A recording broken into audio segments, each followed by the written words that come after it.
नमस्कार साथियों, आप देख रहे हैं द खटक और मेरा नाम आदित्य। इस वक्त खड़ा हूं जोधपुर के रोड बस स्टैंड पर और मेरे पीछे आप देख सकते हैं कि एक प्राचीन बावड़ी बनी है जिसे हाथी बावड़ी भी कहा जाता है। और इसी के आसपास अब आपको एक टूटी दीवार दिख रही होगी जो कल देर रात ढह गई।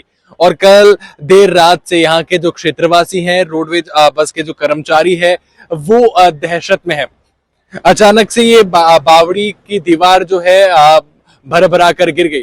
अब माना जा रहा है कि शायद अधिक बारिश के कारण दीवार जो है पुरानी थी और अधिक बारिश के कारण दीवार ढह गई।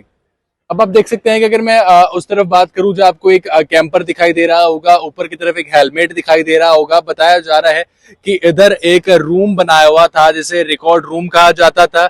इस रिकॉर्ड रूम में वो सारी फाइलें थी जिसमें उस चीज का रिकॉर्ड था कि कौन सी बस में कितना पेट्रोल भरा गया है। और सारा रिकॉर्ड जो है इस रिकॉर्ड रूम में सारा रिकॉर्ड जो है इस रिकॉर्ड रूम में था, सारी फाइलें इसमें थी।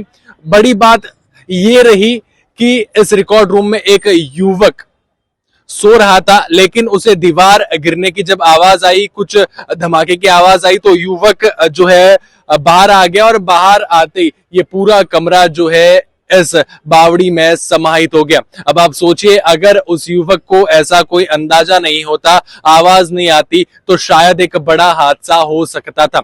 इधर ही उसी कर्मचारी की शायद एक बाइक भी पड़ी थी, वो भी इस बावड़ी में समाहित हो चुकी है।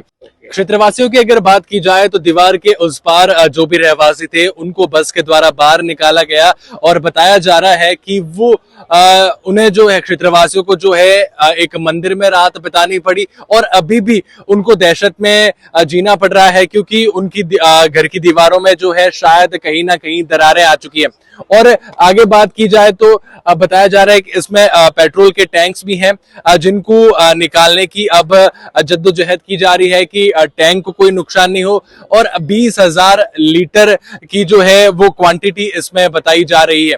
अब देखना ये होगा कि आगे क्या एक्शन लिया जाता है, क्योंकि ये एक बड़ा हादसा हो सकता था, लेकिन गनीमत रही कि बड़ा हादसा नहीं हुआ। फिर से बताना चाहूंगा कि जो रिकॉर्ड रूम है उसमें एक व्यक्ति सोया हुआ था, लेकिन वक्त रहते वो बाहर आ गया और उसके बाद उसका कमरा जो है इस बावड़ी में समाहित हो गया। इस बारे में आप क्या कहेंगे, जरूर बताएं। और ऐसी जानकारियों के लिए द खटक के साथ जुड़े रहें। डिजिटल शेड पे जो कार्यरत थे देवेंद्र, उसका फोन आया था कि जो रूम बना हुआ है वो डिसमेंटल कंडीशन में हो गया है और शायद गिर सकता है। और हमने फ़ोन कट ही किया था, इतने में वो रूम गिर गया। तो उसके बाद मैं और एमओ साहब यहाँ पे आए थे।